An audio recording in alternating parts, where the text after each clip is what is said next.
జై శ్రీరామ్. శ్రీమాత్రే నమః. శ్రీ గురుభ్యో నమః.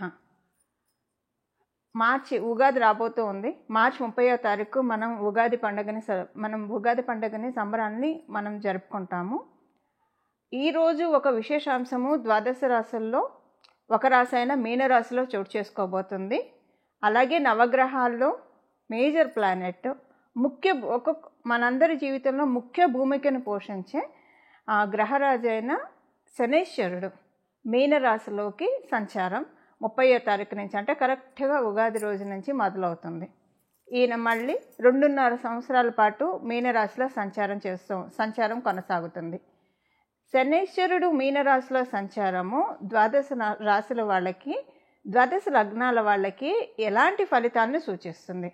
ముఖ్యంగా ఇప్పుడు మనం తెలుసుకోవాల్సిన అంశం ఏంటంటే, ఇన్నాళ్ళు ఏలినాడు శని అనుభవిస్తున్న రాశుల్లో ఒక రాశి అయిన మకర రాశి వాళ్ళకి ఏలినాడు శని అయిపోతుంది. ఈ ఉగాది నుంచి ఏలినాడు శని అయిపోతుంది. అలాగే అష్టమ శని అనుభవిస్తున్న కర్కాటక రాశి వాళ్ళకి అష్టమ శని అయిపోతుంది. అర్ధాష్టమ శనిని అనుభవిస్తున్న వృశ్చిక రాశి వాళ్ళకి అర్ధాష్టమ శని అయిపోతుంది. చూడండి, ఈసారి ఎంత విశేషాంశం వచ్చిందంటే, మామూలుగానే శనైశ్వరుడు ఒక్కొక్క రాశిలో మారినప్పుడు మనం చాలా ప్రత్యేకంగా చూస్తాము. అందున ఈసారి ఉగాది రోజునే చోటు చేసుకుంది. అంటే ఉగాది రోజు మకర రాశి వాళ్ళు ఏలినాడు శని నుంచి విముక్తి పొందుతున్నారు, కర్కాటక రాశి వాళ్ళు అష్టమ శని నుంచి విముక్తి పొందుతున్నారు, వృశ్చిక రాశి వాళ్ళు అర్ధాష్టమ శని నుంచి విముక్తి పొందుతున్నారు. ఇవే లగ్నాలైనా కూడా మీరు విముక్తి పొందుతున్నట్లే. రాశి మరియు లగ్నం ఈ 3 రాశుల్లో వస్తే కనుక మీరు కూడా విముక్తి పొందుతున్నట్లే. అయితే ఏలినాడు శని, అష్టమ శని, అర్ధాష్టమ శని డెఫినెట్గా ఏదో ఒక మంచి అయితే చేసే వెళ్తుంది. ఆయన ఎంత మనల్ని కొన్ని లైఫ్ లెసన్స్ ఇచ్చినా సరే మంచి చేసే వెళ్తాడు. ఖచ్చితంగా ఏదో ఒక మంచి కర్కాటక రాశి వాళ్ళకి ఇల్లు కొనుక్కోవడమో, పెళ్ళి కాకపోతే పెళ్ళి అవ్వడమో, ఇప్పుడు అంటే కర్కాటక మరియు వృశ్చిక రాశి వాళ్ళకి డెఫినెట్గా ఏదో ఒక ఈవెంట్ ఇంట్లో అయితే అవుతుందండి. అది ఇల్లు కొనుక్కోవడం కావచ్చు, లేకపోతే కనుక పిల్లలకి సంబంధించిన ఏమైనా శుభకార్యాలు కావచ్చు, పెళ్ళిళ్ళు కావచ్చు, ఉపనయనాలు కావచ్చు, ఏదైనా సరే ఒక శుభాంశం అయితే ఖచ్చితంగా ఆయన చేసే తీరుతాడు. ఇప్పుడు అది అయిపోయింది, ఆ పీరియడ్ ఈ రాశుల వాళ్ళకి అయిపోయింది. అలాగే కుంభరాశి వాళ్ళకి ఏలినాడు శని ఇంకా కొనసాగుతుంది, 3వ ఫేజ్లో ఉంటారు. మీనరాశి వాళ్ళకి 2వ ఫేజ్లో ఏలినాడు శని ఉంటుంది. మేషరాశి వాళ్ళకి ఈ సంవత్సరం ఉగాది నుంచి, అంటే కరెక్ట్గా మనకి ఈ ఉగాది నుంచి మేషరాశి వాళ్ళకి ఏలినాడు శని స్టార్ట్ అవుతుంది. అలాగే అష్టమ శని సింహరాశి వాళ్ళకి మొదలవుతుంది. ఇప్పుడు అర్ధాష్టమ శని ధనుర్రాశి వాళ్ళకి మొదలవుతుంది. ఇప్పుడు ఏలినాడు శనిలో ఈ ఉగాది నుంచి ఉండేవాళ్ళు ఎవరెవరంటే కుంభరాశి వాళ్ళు, మీనరాశి వాళ్ళు మరియు మేషరాశి వాళ్ళు. ఈ 3 రాశుల వాళ్ళకి ఏలినాడు శని జరుగుతుంది. అష్టమ శని సింహరాశి వాళ్ళకి జరుగుతుంది. అర్ధాష్టమ శని ధనుసు రాశిలో పుట్టిన వాళ్ళకి జరుగుతుంది. మీరు ఈ రాశుల్లో పుట్టినా లేదా ఈ లగ్నాల్లో పుట్టినా సరే ఏలినాడు శని, అష్టమ శని, అర్ధాష్టమ శని ఎఫెక్ట్ ఉంటుంది. అసలు శనైశ్వరుడు మీనరాశిలోకి రాక ద్వాదశ రాశుల వాళ్ళకి ఎలాంటి ఫలితాన్ని ఇస్తుంది, ద్వాదశ లగ్నాల వాళ్ళకి ఎలాంటి ఫలితాన్ని ఇస్తుందో ఇప్పుడు మనం చూద్దాం. ఇందులో మోస్ట్ బెనిఫిటెడ్ రాశి మనం మీనరాశిలోకి శనైశ్వరుడు అడుగు పెడుతున్నాడంటే 2.5 సంవత్సరాల పాటు ఇక్కడ ఉంటారు. 2.5 సంవత్సరాల పాటు మీనరాశిలో శనైశ్వరుడు సంచారము మోస్ట్ బెనిఫిటెడ్ రాశులు వచ్చేసేసి అందులో ఒకటి వృషభ రాశి. మీరు వృషభ లగ్నంలో పుట్టిన శనైశ్వరుడు ముందే మీకు పరిపూర్తి రాజయోగాన్ని ఇస్తాడు. అందులో ఆయన ఇప్పుడు లాభస్థానంలో సంచారం చేస్తున్నారు. అలాగే తులారాశి వాళ్ళకి షష్ఠ స్థానంలో సంచారం చేస్తూ ఉన్నారు. మీ వృషభ తులారాశుల వాళ్ళకి శనైశ్వరుడు రాజయోగాన్ని ఇస్తాడు. ఆయన ఇప్పుడు చాలా కంఫర్టబుల్ ప్లేస్లో ఉన్నారు.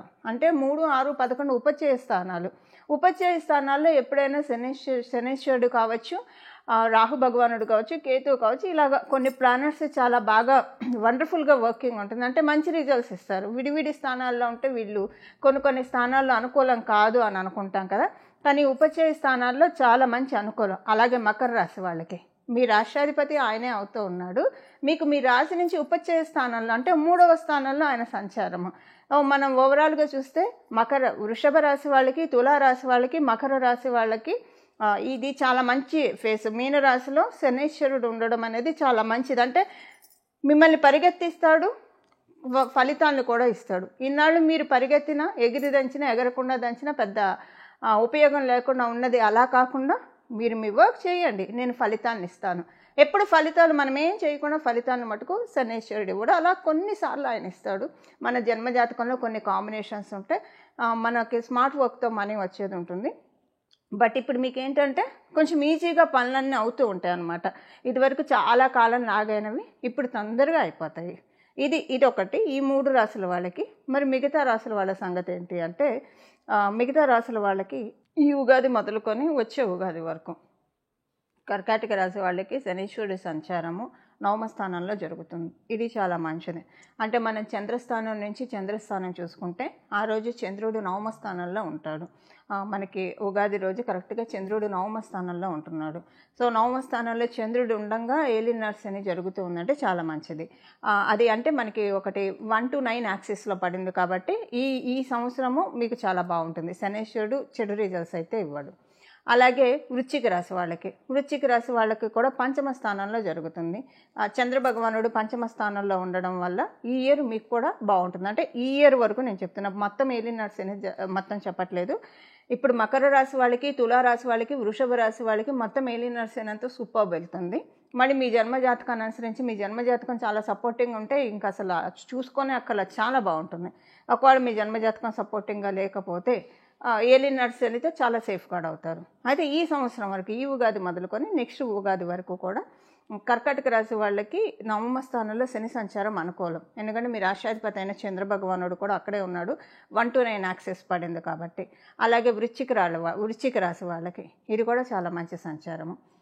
ఇప్పుడు మనము శనీశ్వరుడు ఏ రాశుల వాళ్ళకి ఎలాంటి ఫలితాలు ఇస్తారు, దీని నుంచి అసలు ఏమన్నా జాగ్రత్తలు సూచిస్తున్నాడా, ఈ విషయాలన్నీ మనం ఇప్పుడు ఒకసారి చూద్దాం.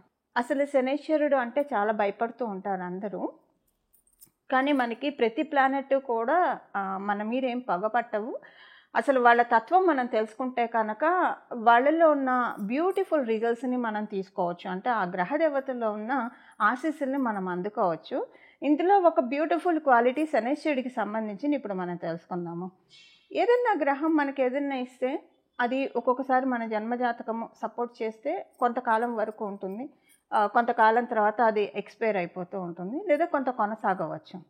కానీ శనీశ్వరుడు ఎప్పుడైనా ఒకసారి వరాన్ని అనుగ్రహించినా, లేదా ఆయన ఒకవేళ మనకి శిక్షణ అది చాలా కాలం ఉంటుంది. ఎందుకంటే ఆయన ఇవ్వడం కూడా నెమ్మదిగా ఇస్తాడు, దీర్ఘకాలికంగా ఇస్తాడు.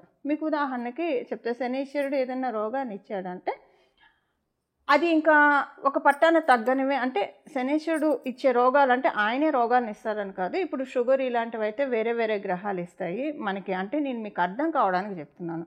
ఏదైనా ఒక రోగం, ఇప్పుడు షుగర్ ఇలాంటివి వస్తే వాటిని మనం కంట్రోల్ చేసుకోవడమే కానివ్వండి, దానికి మనకి తగ్గడం అనేది ఉండదు. జస్ట్ కంట్రోల్లో ఉంచుకోవడం వరకే మన చేతిలో ఉంటుంది. షుగర్ కావచ్చు, బీపీ కావచ్చు. అంటే ఇవి ఇప్పుడు శనీశ్వరుడు ఇస్తాడని కాదు, జస్ట్ అది మనకి వేరే వేరే గ్రహాలు ఇచ్చినా నేను మీకు అర్థం కావడానికి ఎగ్జాంపుల్గా చెప్తున్నాను.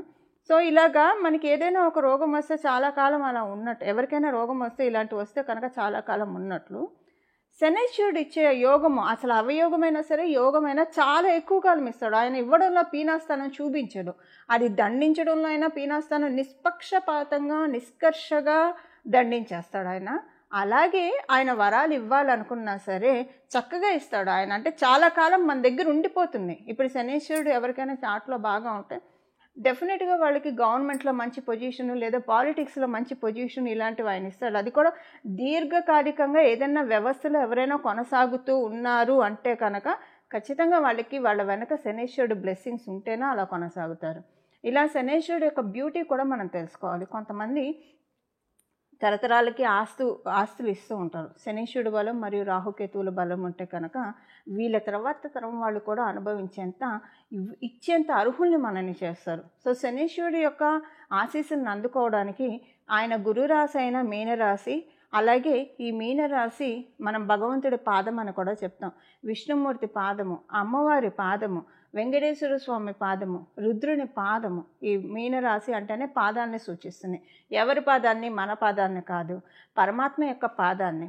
ఇప్పుడు కనుక మనం చాలా గట్టిగా పరమాత్ముడి యొక్క పాదాన్ని పట్టుకుంటే ఎప్పుడు అసలు అంటే ఈ లౌకికమైన విషయాలు మనం ఎంతవరకు ఉండాలో అంతవరకే ఉంటూ ప్రాపంచిక విషయాల్లో మన పాత్ర ఎంతవరకు, మన కర్తవ్యం ఎంతవరకు అంతవరకే ఉంటూ, ఇక మిగతా సమయాల్లో అనవసరమైన చిట్చాట్లు వీటికి వెళ్లకుండా మన జీవితాన్ని కనుక మన పనులు మనం చేసుకుంటూ భగవంతుడి ఆరాధనలో మనం మనసుని నిష్కల్మషంగా నిలిపితే కనుక చూడండి, ఈ 2.5 yearsలో శనేశ్వరుడు డెఫినెట్గా జాడించి మంచి రిజల్ట్స్ ఇస్తాడు, ఖచ్చితంగా ఇచ్చే తీరుతాడు. కర్మకారకుడు. ఇప్పుడు మనం చేసే కర్మలన్నీ కూడా మనని బ్యాలెన్స్ చేసే టైం. అంటే వ్యయ స్థానం 12వ స్థానం. ఈ వ్యయ స్థానంలో వ్యయం అంటే ఏదైనా మన పాపకర్మలు వ్యయం అయిపోవడమే, పుణ్యకర్మలు కూడా వ్యయం అవుతాయండి. మనం అనుభవిస్తూ ఉంటే మనం ఆనందపడుతున్నామంటే అక్కడ పుణ్యకర్మ ఖర్చు అయిపోతున్నట్టు. మళ్ళీ మనం దాన్ని తెచ్చుకోవడానికి మళ్ళీ మనం సాధన చేయాలి. అలాగే కొన్నిసార్లు మనం తెలిసి తెలియక చేసే తప్పుల వల్ల కూడా పుణ్యకర్మ వ్యయం అయిపోతుంది. సో ఆల్ ద టైం మనం ఒక చెక్ పెట్టుకోవాలి. ఇదొకటి. సెకండ్ థింగ్ ఏంటంటే పాపకర్మలు వ్యయం చేసేసే టైం అనమాట ఇది. మీరు చాలా ఇబ్బందుల్లో ఉన్నారంటే ఇప్పుడు కనుక భగవంతుడి పాదాన్ని గట్టిగా పట్టుకుంటే కనుక మీకు చాలా కొండంత భారాన్ని ఆయన తీసేస్తాడు. ఇమ్మీడియట్గా రిజల్ట్స్ రాకపోయినా ముందు అసలు ట్రాఫిక్ క్లియర్ అయితేనే కదా మనం చేరుకోవాల్సిన డెస్టినేషన్ చేరుకునేది. అలా ట్రాఫిక్ని క్లియర్ చేస్తాడు. పాపరాశి అంతా కూడా చాలా వరకు కరిగించేస్తాడు. అలానే మంచి రిజల్ట్స్ కూడా ఇస్తాడు. వ్యయ స్థానాల్లో శనేశ్వరుడు కర్మకారకుడు కాబట్టి కర్మలన్నీ లెక్కించే దాత కాబట్టి ఇక్కడ మనం ఈ 2.5 సంవత్సరాలు మనం ఎంత చక్కటి సత్కర్మలు చేస్తే అంతటి చక్కటి సత్ఫలితాలను ఆయన ఇస్తాడు. ఇది మనకి ప్లస్ అవుతుంది, ఆడెడ్ అడ్వాంటేజ్ అవుతుంది. సత్కర్మలను భగవంతుడిని ఆశ్రయించడము, ఎక్కువగా ప్రాపంచిక విషయాల్లో ఉండకుండా, అంటే ఎంతవరకు మన వృత్తి ఎంతవరకు అంతవరకే, ఏదైనా ఎంతవరకు అంతవరకు, ఒక కర్తవ్య నిర్వహణ వరకే మన బాధ్యతగా, ఇంకా అంతకు మించి మనం లౌకికంగా వెళ్లకుండా ఆధ్యాత్మికంగా భగవంతుడి పాదాలను పట్టుకుంటే కనుక ఖచ్చితంగా శనీశ్వరుడి యొక్క మీనరాశి ప్రభావము అందరికీ ఖచ్చితంగా మంచి ఫలితాలను ఇచ్చి తీరుతుంది. 12 రాశుల వాళ్ళకి, 12 లగ్నాల వాళ్ళకి, అలాగే 27 నక్షత్రాల వాళ్ళకి కూడా. వృశ్చిక రాశి. వృశ్చిక రాశిలో పుట్టిన వాళ్ళకి మీకు ఇంకా అర్ధాష్టమ శని అయిపోయింది. ఈ ఉగాది నుంచి, విశ్వవసు నామ సంవత్సరం ఉగాది నుంచి మీరు అర్ధాష్టమ శనిలో నుంచి బయటపడ్డారు. అర్ధాష్టమ శని మీకు కొంత మేలు చేసింది, కొంత ఇండిపెండెన్స్ ఇచ్చింది మీకు అంతకు ముందుతో పోలిస్తే. కొంత వృత్తిపరంగా కావచ్చు, వ్యాపారపరంగా కావచ్చు, లేదా మీ పర్సనల్ లైఫ్లో కావచ్చు, స్వతంత్రంగా మిమ్మల్ని నిలబెట్టింది. కానీ వృశ్చిక రాశి వాళ్ళు చాలా హ్యామరింగ్స్ తీసుకున్నారు అష్టమ శని. ఎందుకంటే మేష వృశ్చిక రాశి వాళ్ళకి డెఫినెట్గా అష్టమ శని, అర్ధాష్టమ శని, ఏలినాడు శని, మీ జన్మజాతకంలో శనేశ్వరుడు బలం బాగా ఉంటే తప్పించి జనరల్గా అంత శోభించదు, ఇబ్బందులే ఉంటాయి. సో ఈ 2.5 years చాలా హ్యామరింగ్స్ తీసుకున్నారు మీరు. వృశ్చిక రాశిలో పుట్టిన వాళ్ళైనా, వృశ్చిక లగ్నంలో పుట్టిన వాళ్ళైనా ఇంకా హ్యామరింగ్స్ ఆగిపోతాయి, వెనక్కి వెళ్ళిపోతాయి. ఆ సుత్తులన్నీ వెనక్కి వెళ్ళిపోతాయి. కొంత ఇండిపెండెంట్గా కూడా చేశాడు. డెఫినెట్గా ఏదైనా విషయంలో స్వతంత్రాన్ని మీకు డెఫినెట్గా ఆయన ఇచ్చే తీరుతాడు. అదైతే డెఫినెట్గా మీరు చూశారు. ఇప్పుడు ఆయన మీకు ఎలాంటి ఫలితాన్ని ఇస్తున్నాడు అన్న విషయాన్ని చూద్దాం. మీరు వివాహ ప్రయత్నాలు చేస్తూ ఉంటే వివాహ ప్రయత్నాలకి ఇప్పుడు డెఫినెట్గా ఏలినాడు శనిలో అవుతుంది. అలాగే మీరు వివాహితులు అయ్యి మీ లైఫ్ పార్ట్నర్ తోటి మీరు ఏమైనా మనస్పర్ధలు చూస్తూ ఉంటే ఈ మనస్పర్ధల నుంచి ఇప్పుడు మిమ్మల్ని బయటపడేస్తాడు. మీ లైఫ్ పార్ట్నర్ తోటి మీకు చాలా మంచి శుభ సమయాన్ని ఆయన ప్రసాదిస్తున్నాడు. ప్రశాంతంగా ఉంటుంది, ఆనందంగా ఉంటుంది, హ్యాపీ టైం మీ లైఫ్ పార్ట్నర్ తోటి మీరు లీడ్ చేస్తారు. మీరు వృశ్చిక రాశి, వృశ్చిక లగ్నంలో పడితే. దాంతోపాటు ఒకవేళ మీరు వ్యాపారస్తులు అయితే వ్యాపారంలో మీకు కొంత ఇన్కమ్ పెరుగుతుంది. వ్యాపార మార్గాలు, ఆదాయ మార్గాలు కూడా, రిసోర్సెస్ కూడా పెరుగుతాయి. లేదా ఉన్న వ్యాపారంలోనే ఒక 5-6 పెట్టుకోవడం ఎందుకు, ఒకటే చోట చక్కగా నింపాదిగా ఇచ్చేస్తూ ఉన్నాడు ఆయన. సో ఇలా కావచ్చు, ఎలాగైనా టోటల్గా ఏంటంటే ఫైనాన్షియల్ మ్యాటర్స్లో మిమ్మల్ని చాలా ఇండిపెండెంట్ చేస్తూ మీకు మంచి ఫైనాన్షియల్ బ్లెస్సింగ్స్ని ఆయన అందజేయబోతూ ఉన్నాడు. సేవింగ్స్ మోడ్ కూడా స్విచ్ ఆన్ అవుతుంది వృశ్చిక రాశిలో పుట్టిన వాళ్ళకి, వృశ్చిక లగ్నాల్లో పుట్టిన వాళ్ళకి. ఈ సేవింగ్స్ మోడ్ ఎలా స్విచ్ ఆన్ అవుతుందంటే మీ జన్మజాతకం బలంగా ఉంటే కనుక మీరు ఆల్రెడీ సేవింగ్స్ స్టార్ట్ చేసే ఉంటారు. ఏదో ఒకటి సేవింగ్స్ అయితే ఉంటుంది.